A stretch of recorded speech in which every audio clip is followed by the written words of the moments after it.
Así que la palabra que estamos compartiendo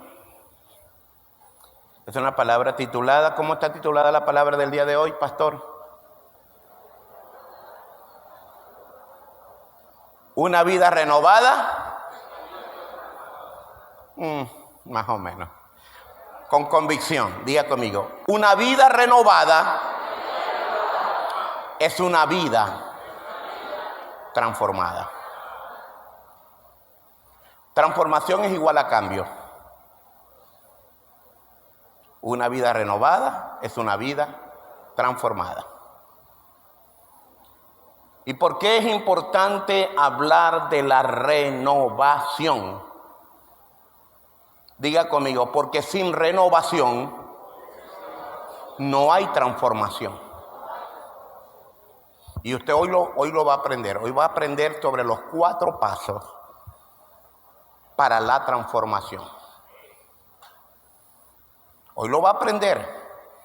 Quizás no aprendemos los 4, pero se los va a llevar.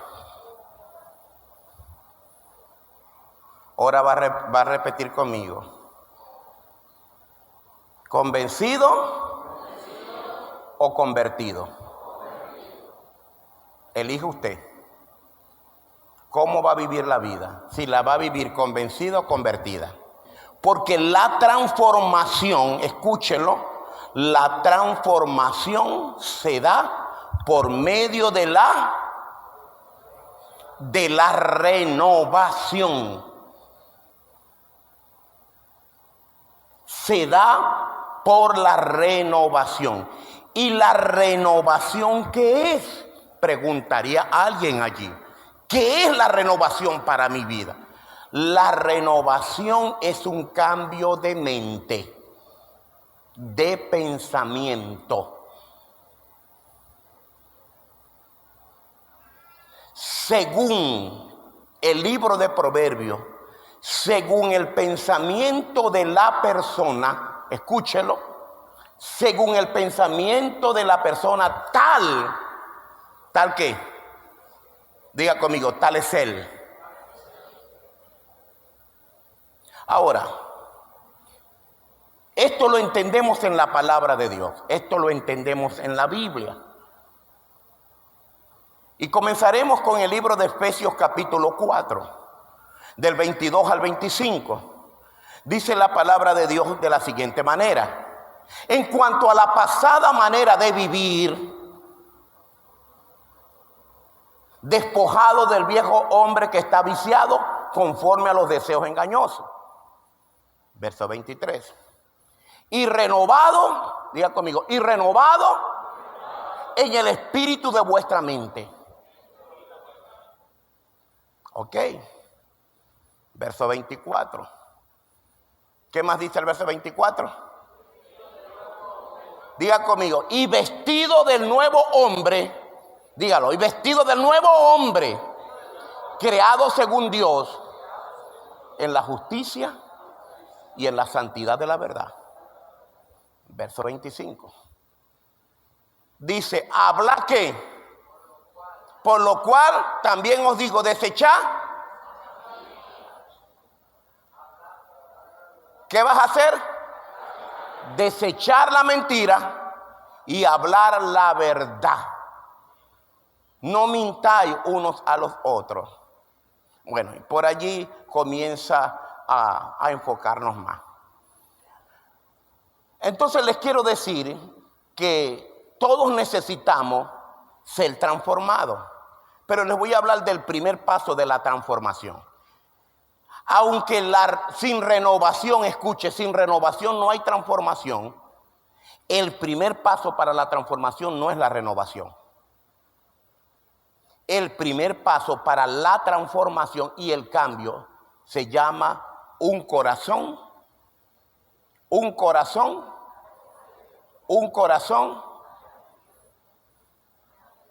arrepentido. El primer paso para la transformación y para el cambio tiene que tener cualquier persona. ¿Qué tiene que tener? Un corazón arrepentido.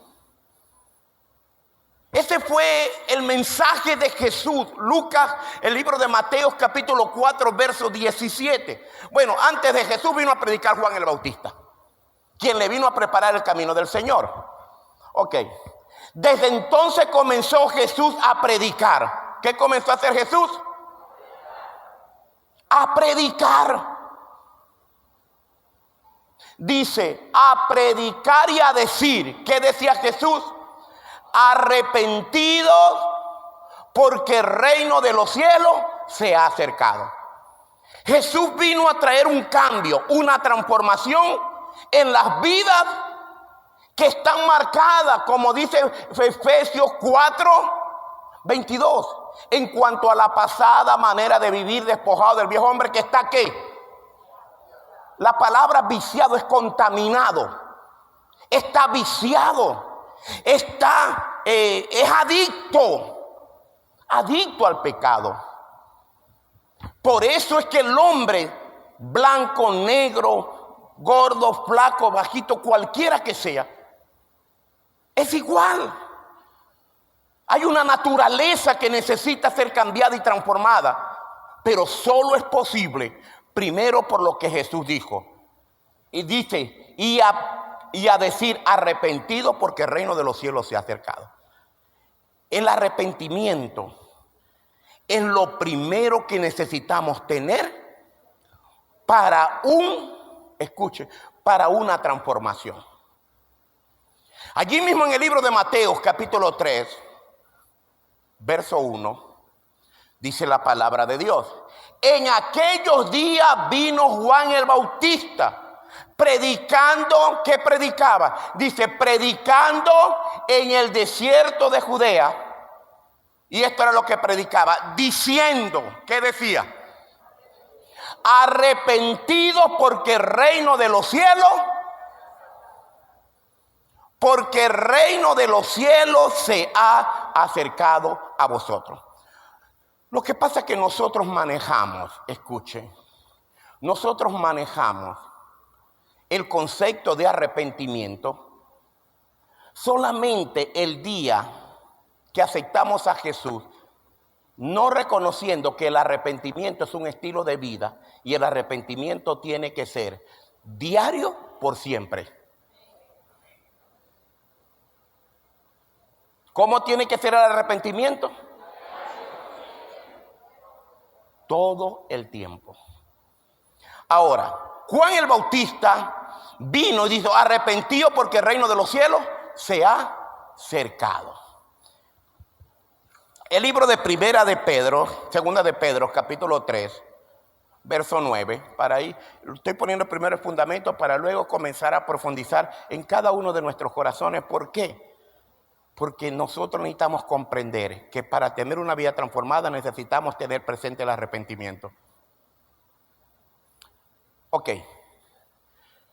Vamos primero a Hechos 17:30, antes de llegar a porque Dios no quiere que ninguno se pierda, sino que todos procedan al arrepentimiento. Hechos 17, verso 30. Dice la palabra de Dios. Pero Dios, ¿por qué? Porque el arrepentimiento no es un sentimiento.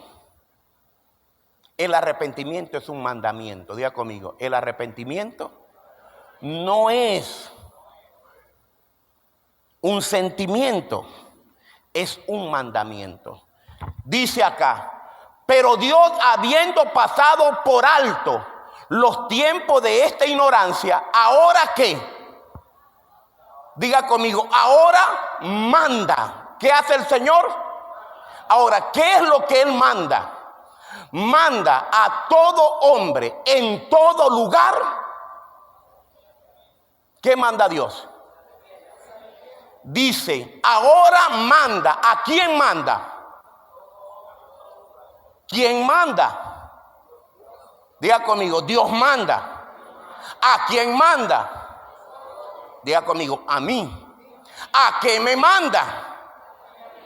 A que me arrepienta. Ahora, el arrepentimiento tiene beneficios. Ok. Ahora manda a todos los hombres en todo lugar. Él manda, El arrepentimiento es un mandamiento a todo hombre en todo lugar. En el norte, en el sur, en el este, en el oeste, en cualquier lugar remoto, a toda la generación el mandamiento es el mismo. Que se arrepienta. Pero el arrepentimiento no es, escuche, no es igual a remordimiento. Remordimiento es una cosa, arrepentimiento es otra, muy distinta. Luego les pongo ejemplo de lo que es una persona arrepentida y lo que es una persona con remordimiento. El libro de Hechos de los Apóstoles, capítulo 3, versos 19 y 20. Los beneficios del arrepentimiento. Dios me manda que me arrepienta, todo hombre en todo lugar, que se arrepienta. Vamos a ver cuál es el beneficio que usted tiene si usted y yo nos arrepentimos. Dice, así que, arrepentido y qué. Para que haya conversión tiene que haber primero qué. Entonces, arrepentido y cambie. Porque conversión es cambio. Arrepentido y convertido. Dice, para que sean borrados, beneficio número 1. Para que sean borrados. ¿Serán qué? Diga conmigo, borrados. ¿Pero qué va a ser borrado? Mi pecado. Tu pecado puede ser quitado, pero si toma la vía correcta, el arrepentimiento. Ok, número 2. Para que vengan de la presencia del Señor. Para que vengan, este es el segundo beneficio. ¿Venga qué? Venga un tiempo de refrigerio. Así como el pecado trae un tiempo de quebrantamiento, de dolor, de derrota, de vergüenza, de destrucción. Asimismo, el arrepentimiento trae, dice, para que venga de la presencia de Dios tiempos de qué? De refrigerio. Y Él envíe a Jesucristo que fue antes anunciado. Entonces, este es el segundo beneficio del arrepentimiento. ¿Cuál es el segundo beneficio? Diga conmigo, el tiempo de refrigerio. El salmista David nos habla cómo se tiene que manejar el tema del arrepentimiento en el pueblo de Dios. Usted aprende lección de vida en el Salmo 32. El Salmo 32 nos dice lo siguiente: bienaventurado. O sea, ¿cómo tú puedes, por causa del arrepentimiento, tener el tercer beneficio? Bienaventurado. ¿Qué significa la palabra bienaventurado? 3 veces felices. Felices son, serán, es. Bienaventurado aquel cuyas transgresiones han sido ¿qué? Todo el que ha transgredido la ley de Dios. Pero se arrepiente, entonces dice, bienaventurado aquel cuyas transgresiones han sido ¿qué? Bienaventurado aquel cuyo pecado que ha sido cubierto, su pecado. Aquí nos está hablando del arrepentimiento. Y luego sigue diciendo, bienaventurado el hombre a quien Jehová no culpa de la iniquidad. Iniquidad es maldad. La maldad de la casa de nuestros padres. La iniquidad siempre ha estado presente en toda la familia, en todos los hogares, porque iniquidad significa maldad. Y es más, si le soy sincero, todos nacemos con iniquidades. ¿Sabes qué es iniquidad? Iniquidad es maldad. ¿Y sabes cómo viene? Por tres canales. 1, por el ejemplo que te dieron. 2, por el ADN de tus padres. 3, por la cultura. Pero dice aquí la palabra de Dios: bienaventurado a quien Jehová no culpa de iniquidad y en cuyo espíritu no hay engaño. Pero David decía, en iniquidad, en maldad he sido formado.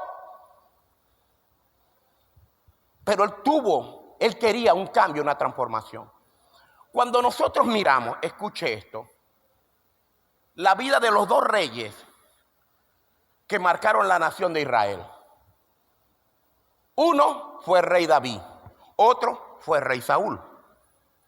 Dos reyes. Saúl fue el primer rey. Después de Saúl fue David. Los dos pecaron. Cuando miramos en proporción, escuche, cuando miramos en la proporción los que los dos hicieron, David, en proporción su pecado fue 1000 veces más terrible que el que cometió Saúl. David cometió pecado de inmoralidad. David cometió pecado tomando la mujer de Urías, uno de los generales de su ejército. No bastó con eso, sino que también mandó a llamar a Joab y le dijo, o no, ni siquiera mandó a llamar a Joab, mandó una carta diciéndole, donde esté la guerra, más fuerte vas a poner al frente a Urías el Eteo. Y cuando la guerra esté bien fuerte, todos ustedes retroceden y lo dejan a él allí. ¿Sabe para qué era? Para que lo maten. Lo mandó a matar. Miren proporción. Ya ahora estaba cometiendo un asesinato. Su pecado era muy terrible. Pero eso es a la vista de nosotros los humanos. Pero a la vista de los ojos de Dios, el pecado no tiene calificación. Dios no califica el pecado como este es el más bueno, este es el medio, este es el peor. No. El pecado causa el mismo efecto ante Dios. Nos separa de él, cualquiera que sea el pecado como se llame. Ahora, Saúl, él buscaba cuál fue el pecado que cometió Saúl.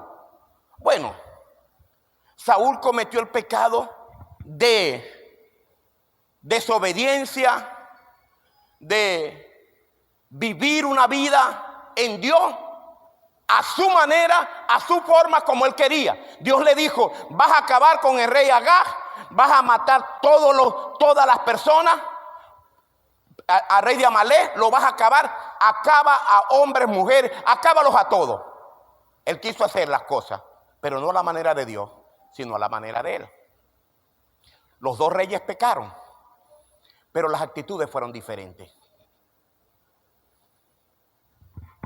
Mientras que Saúl, que esto es lo que yo necesito que usted entienda bien. Porque aunque ante nosotros Saúl cometió un pecado menos grave que el de David, David fue perdonado y Saúl fue condenado. ¿Por qué? Por la actitud.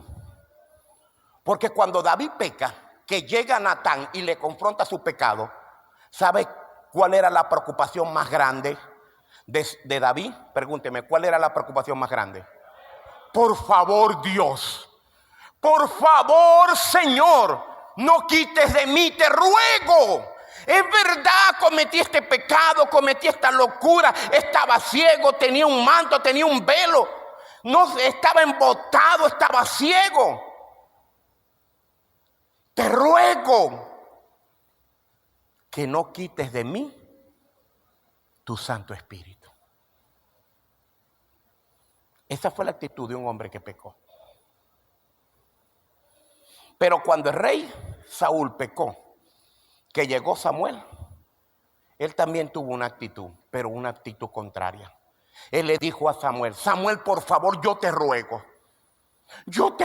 por favor, que ante la gente no me hagas quedar mal. Yo sé que Dios me está desechando. Dios no estoy honrando, no lo honré a Él, pero por favor, aquí entre nosotros dos, Samuel, no me avergüences delante de los demás. Porque Saúl, lo único que le importaba, ¿qué era? El qué dirán de la gente. Mientras que David decía, Señor, no apartes de mí tu Santo Espíritu. O sea, en pocas palabras, si usted busca estar bien con Dios, arrepentirse y querer el perdón de Dios, lo demás vendrá como añadidura. Entonces David nos enseña los pasos para este cambio y para esta transformación. ¿Qué dice allí? Dice en el Salmo 32. Yo estoy en el Salmo 32. Volvamos al Salmo 32, ok. Ahí está bien, correcto, no eches de mí tu Santo Espíritu. Voy al Salmo 32 otra vez, verso 2. Ok. Bienaventurado, ok, en cuyo espíritu no hay engaño. Luego dice el verso 3. Mientras callé. Escuche, mientras callé, el pecado enferma. No hay cambio, no hay transformación en una persona que calla. Mientras callé, me enfermé. Se envejecieron mis huesos y mi gemir todo el día. Verso 4. Porque de día y de noche tu mano lo que hizo fue agravarse sobre mí. En el silencio, en el pecado no confesado, las cosas se agravan. Pero no se agravan para otro. David decía, sobre mí se agravó tu mano. Por eso les quiero decir a ustedes, callar el pecado ante Dios no es bueno. Dice, mientras callé, se envejecieron mis huesos y mis gemir todo el día. Porque de día y de noche se agravó sobre mí tu mano y mi fuerza, mi verdor se convirtió en una sequedad de verano, un árbol seco, sin fruto, sin resultado. Pero hay una salida. Dice la salida acá. ¿Por qué a veces tengo que hablar estas cosas? Porque a veces vivimos una vida cristiana sin arrepentimiento, solo con remordimiento. Por ejemplo, no hay quien no peque. Todos los discípulos del Señor pecaron. Aún los que Jesús tomó como su equipo de 12. Y no es una licencia para pecar, es una puerta, una llave, el arrepentimiento para que tú sepas qué hacer cuando falles.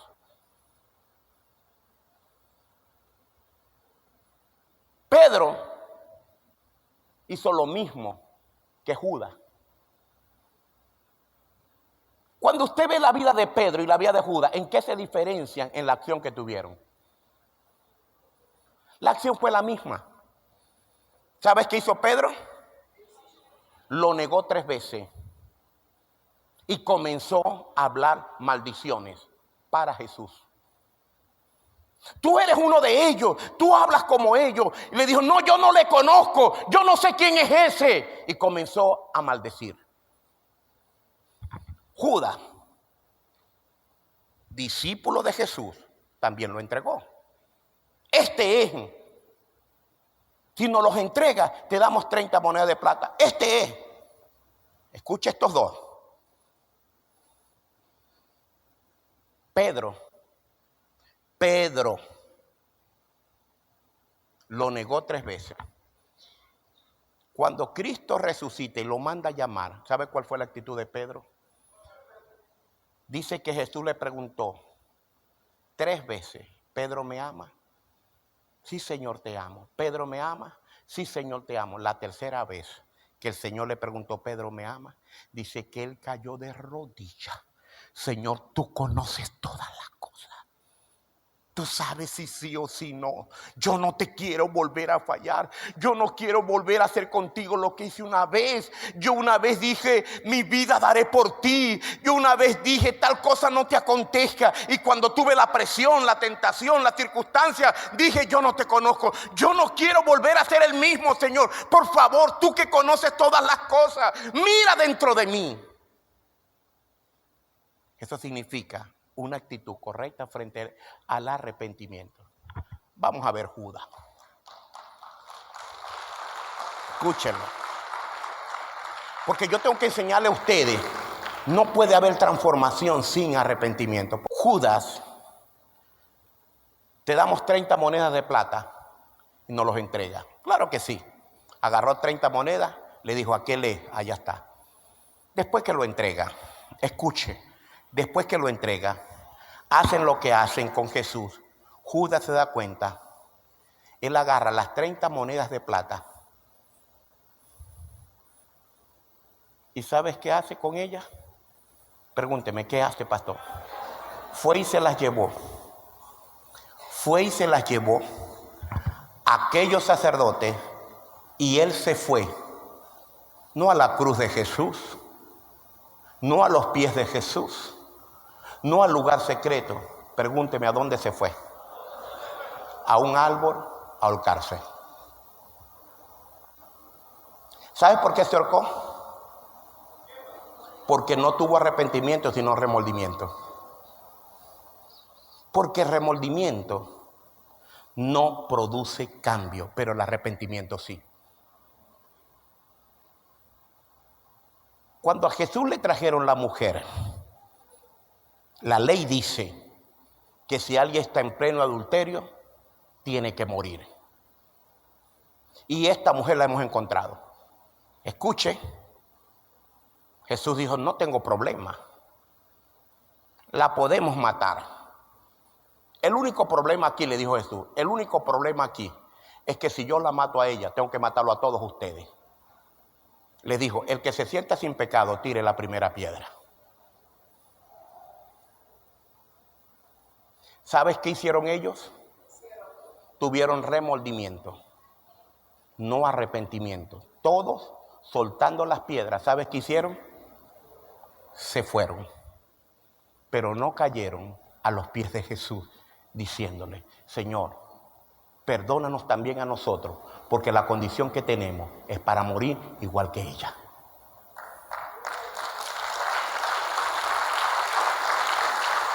O sea, ¿qué te quiero? Ok, diga conmigo, pastor, vaya al grano.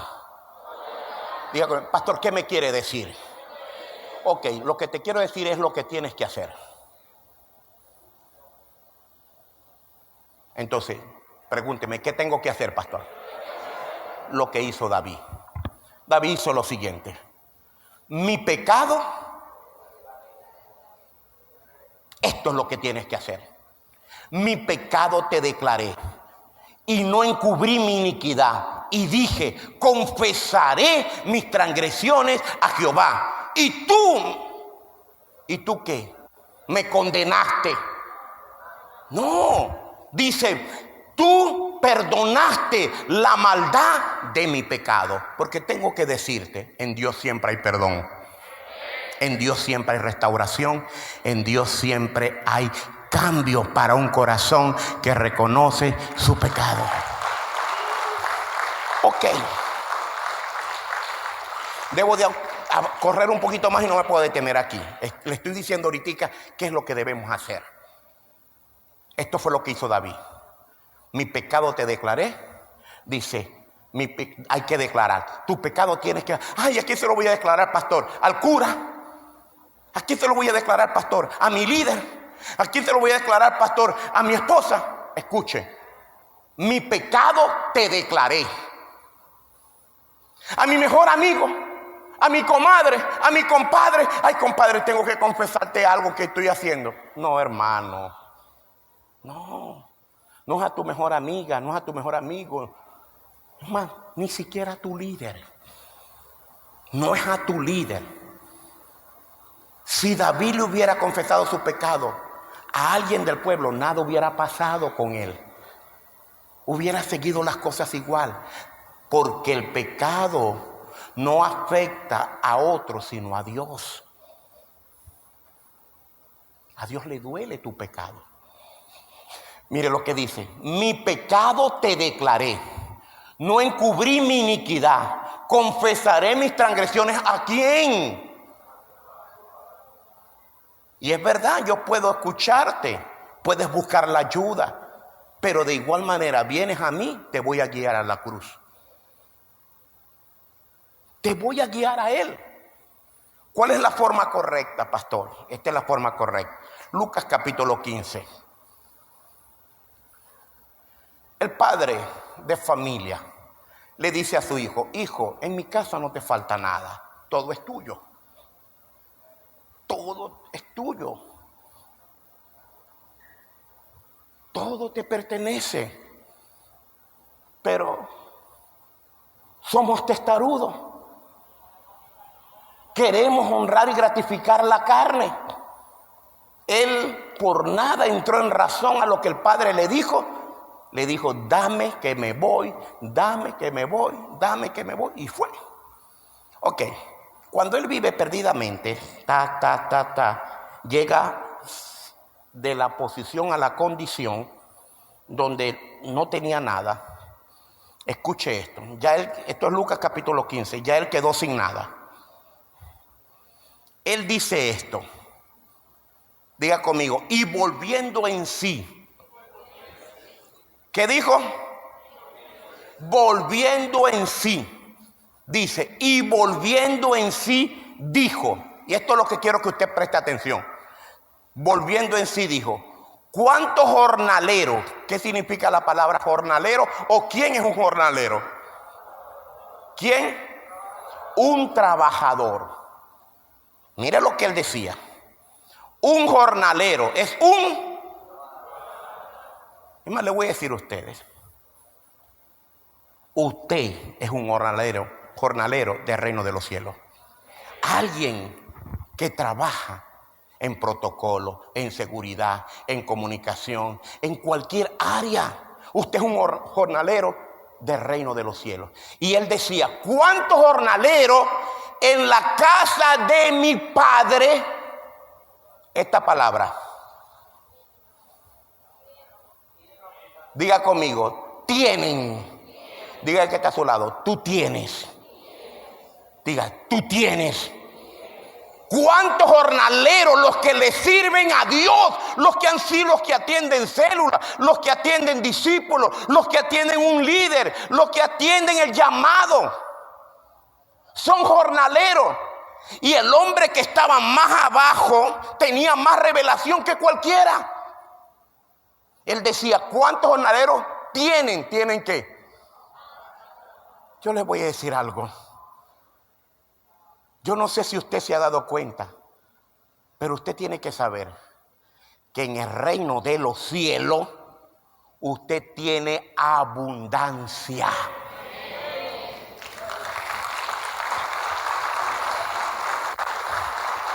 Y esto se te tiene que revelar. Porque ¿cuántos no han luchado con el pensamiento de decir? Yo en el pasado, yo luché con ese pensamiento. Yo decía: si yo no hubiese sido pastor, yo fuera un tremendo ¿qué? Un tremendo empresario. Yo venía de esa línea de mi padre. Me enseñó, veía su empresa, Tuberías Cabima se llamaba. Todavía existe. Me enseñó eso. Me llevaba a hacer sus negocios. Pero ¿cuántas veces luchamos con ese pensamiento creyendo, escuche, creyendo que hay más abundancia sirviéndole al mundo, al sistema, en tu profesión o aún en tu negocio? Pues yo le voy a decir algo. A lo mejor, si no hubiese sido pastor, a lo mejor hubiese tenido tremenda empresa, pero no hubiera tenido un tremendo Dios como el que tengo. Hubiese tenido a lo mejor cosas buenas, pero no hubiese tenido las cosas maravillosas que hoy tengo de parte de Dios. Es más, tengo al que todo lo puede a mi favor. Por eso te quiero decir, ya no luches en tu mente como que me va mejor sirviéndole al mundo. Mentira. Siempre te irá mejor siendo un trabajador, un jornalero en la casa de mi Padre, porque yo tengo abundancia. ¿Qué tienes? Todos los que le sirven a Dios en el reino de los cielos, el Señor te dice: hijo, tú tienes. Ay, no tengo nada. Ahora es cuánto tienes. Hay abundancia. Escuche, no es que en la casa de mi Padre está la abundancia y no tiene que ver nada contigo. Él decía: ¿cuántos jornaleros en la casa de mi Padre tienen? Diga conmigo: en la casa de Dios, en el reino de los cielos, hay abundancia para mí. Ok, entonces él dijo, ¿qué dijo él? Él había perdido esta abundancia. Él había perdido esta abundancia. Y yo les quiero decir, la mente de nosotros solamente relaciona la abundancia al dinero. Pero hay abundancia de paz. Hay abundancia de gozo, abundante gozo. Hay abundante alegría. Hay abundancia o regocijo en la casa de Dios. Y eso es mejor que otra cosa. A mí me impacta la vida de Salomón, porque cuando Dios se le apareció, le dijo: ¿qué cosa pides? No pidió riqueza, pidió sabiduría para guiar a su pueblo.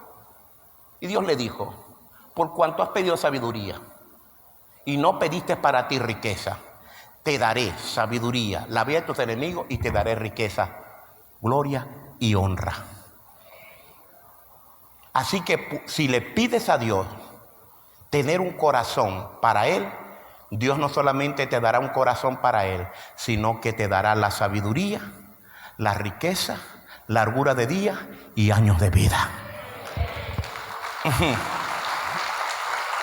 Ok.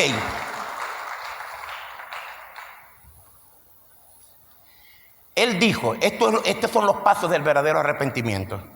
Me levantaré e iré a mi padre. Le diré: Padre, he pecado contra el cielo y contra ti, no soy digno de ser llamado tu hijo. Cuando él se levanta, ¿verdad? Me levantaré, iré a mi padre, le diré: no soy digno de ser llamado tu hijo, hazme como uno de tus servidores. No llegó con orgullo, llegó con humildad: hazme como un trabajador tuyo. Lo que tú quieres que yo haga, eso lo quiero hacer. Eso significa un corazón arrepentido. Ok, el corazón arrepentido no es aquel que le dice: Dios, perdóname este pecado de adulterio, de fornicación, de lascivia, de inmoralidad, de robo, de corrupción, de brujería, de hechicería, de maldad, de infidelidad. No sé cuál es tu pecado. No tienes problema con pedirle perdón a Dios. ¿Sabes cuál es el problema? Que cuando doblas tu rodilla, escucha, le dices: Señor, perdóname porque lo volví a fallar. Pero te levantas de allí a hacer lo mismo que hacías antes. Ahí no hubo ninguna clase de arrepentimiento. Ahí hubo un remordimiento de conciencia. Porque arrepentimiento significa un cambio de dirección. Si yo andaba en esta dirección, ahora voy a andar en la dirección contraria. Y en Dios hay restauración. El pacto de consagración, Sansón lo rompió. Escuche, porque yo le quiero decir a ustedes que hay un poder muy tremendo en el arrepentimiento. Sansón rompió el pacto de consagración. Él era nazareo de su nacimiento. Hizo 4 cosas. La última que hizo, ¡pum!, quebró la vasija. La vajilla la quebró completa. Le abrió su corazón a Dalila y le dijo en dónde consistía su fuerza. Ahí no fue la única vez que rompió el pacto. El pacto de consagración se va rompiendo en los pasos que vamos dando. Cuando él rompe la vajilla por completa es cuando le abre su corazón a Dalila y comienza a permitir cosas. Y Dalila le dijo, bueno, ya me dijo en qué consistía su fuerza, no ha pasado navaja sobre su cabeza, ha sido nazareo desde su nacimiento, todo esto, bueno, listo. ¿Qué pasó con Sansón? Eso está en el libro de Jueces, capítulo 16. Sansón pierde su fuerza, los filisteos los toman. Hacen de él la burla, el escarnio, el hazmerreír, le sacan los ojos, queda ciego. Pregúnteme, ¿cuál es el punto, pastor? Que cuando él cae en esa condición, él le dice a Dios, Dios, perdóname por haber roto el voto, el pacto de consagración, perdóname. O sea, yo le quiero mostrar aquí a un Dios perdonador, perdóname. Y Dios, un corazón contrito y humillado, no lo rechaza, no lo desprecia.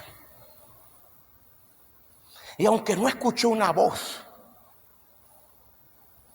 que le dijo, Sansón, yo perdono tu pecado, no escuchó una voz en todo el lugar, Sansón, perdonado eres. No. Él allí estaba reconociendo su pecado, reconociendo su maldad, reconociendo su falla. Y aunque no escuchó una voz que le decía, perdona, que le decía, te perdono, él en su corazón, diga conmigo, en su corazón, comenzó a sentir el perdón de Dios. Y le dice a uno de los que están allí, acércame a esa columna. Por favor, acércame a esa columna. Pero ya él había sentido que Dios lo había. Porque yo quiero que usted sepa que cuando usted busca el perdón de Dios, todo se restaura y todo se levanta. Él estaba quebrado, pero se arrepintió. Y hay muchas cosas que han estado quebradas en tu vida, pero van a ser restauradas por un arrepentimiento. Dice que él pidió que lo acercaran a la columna, la abrazó. Dice que el Espíritu de Dios volvió sobre Sansón, volvieron la fuerza y agarró esa columna, la removió y todo el teatro donde estaban se vino abajo y mató, escuche, mató más filisteos en un día que lo que había hecho en toda su vida. Pregúnteme, ¿qué tiene que ver eso conmigo, pastor? ¿Qué tiene que ver eso con mi vida hoy? Ok, esto es lo que tiene que ver. Sansón tenía la vida rota. Sansón, sus acciones le estaban pasando factura. Pero así como él se volvió a Dios y Dios pudo restaurar su fuerza y vengarse, porque Dios vengó la causa, estoy hoy aquí para decirte, Dios quiere pelear tus batallas, defender tus pleitos, restaurar tu familia, restaurar tu salud, restaurar tus finanzas, restaurarte en todas las áreas si te arrepientes. Dice que él se arrepintió, escuche, y logró más con el arrepentimiento que tuvo ese día que con todo lo que logró en toda su vida. Hoy estoy para decirte que con un corazón arrepentido podrás lograr y alcanzar mucho más que lo que puedes alcanzar en tu propia fuerza o justificando tus acciones. Quiero que te pongas de pie. Bueno, pastor, eran 4 pasos, pero solamente me dio uno. Los otros 3 se los voy a decir. No se los voy a dar, solamente se los voy a decir. ¿Por qué? Porque de allí parte todo. Y esta perla, porque esto es una perla, se la dejé de última.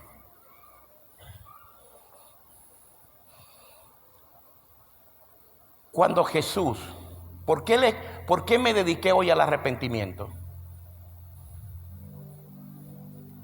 Porque cuando Jesús les vino a predicar a ellos. Y esto es lo que yo quiero que usted se cuide. Esto le encarezco en el nombre de Jesús. Delante de Dios te lo encarezco. Por favor,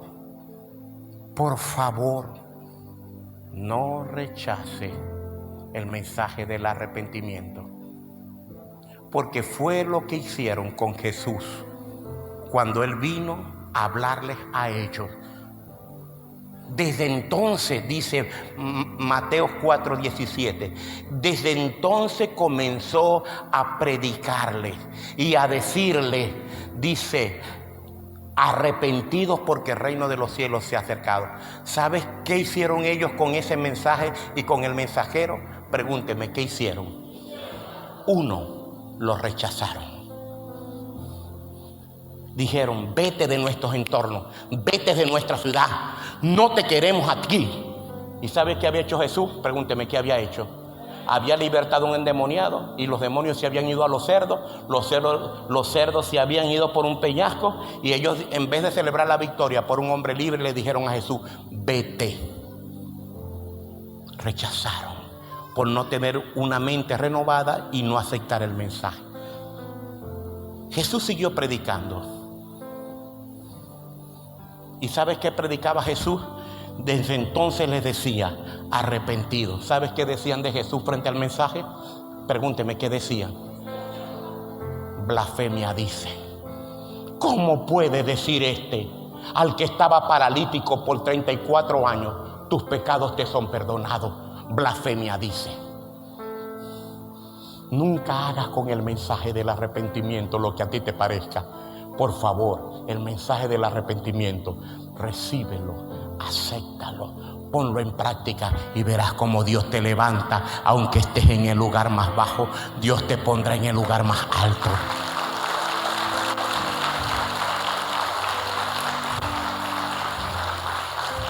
Y por último, Jesús le dijo, yo soy su sustento, yo soy el pan de vida. Y les dijo esto, ¿acaso en Juan capítulo 6, verso 25?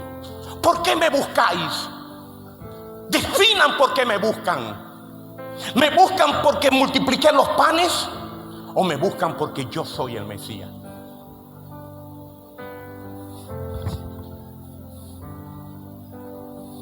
¿Por qué me buscáis? ¿Porque habéis visto las señales? ¿O porque comiste el pan y os saciaste? ¿Por qué lo buscas? Nunca se te olvides. Nunca se te olvide que el mensaje de Jesús para ti es el arrepentimiento. Dios quiere que nos arrepintamos. Bueno, pastor, ¿de qué me voy a arrepentir? Tú y Él lo saben. Pero yo recibo el mensaje. Diga conmigo, yo recibo el mensaje. Jesús le dijo a él, ¿por qué me buscan? Ellos le responden con una segunda pregunta. Y me gustó. Ellos le responden con una pregunta y le dicen, y les dicen a Jesús. Ellos no le dan una respuesta. Y uno nunca responde con pregunta. Uno responde con respuesta. Ok, no hay ningún problema. Entonces le dijeron, mire la respuesta que ellos le dan. Otra pregunta. Y uno no responde. Yo le estoy diciendo, tú no respondes con pregunta, tú respondes con respuesta. ¿Sabes qué? Pero me gustó. ¿Sabes cuál fue la pregunta? ¿Qué debemos hacer? ¿Qué le dijo? Para poner en práctica las obras de Dios. Pregúntame, ¿qué le dijo Jesús? Que se arrepintieran. Si ellos se arrepentían, iban a poner en práctica las obras de Dios.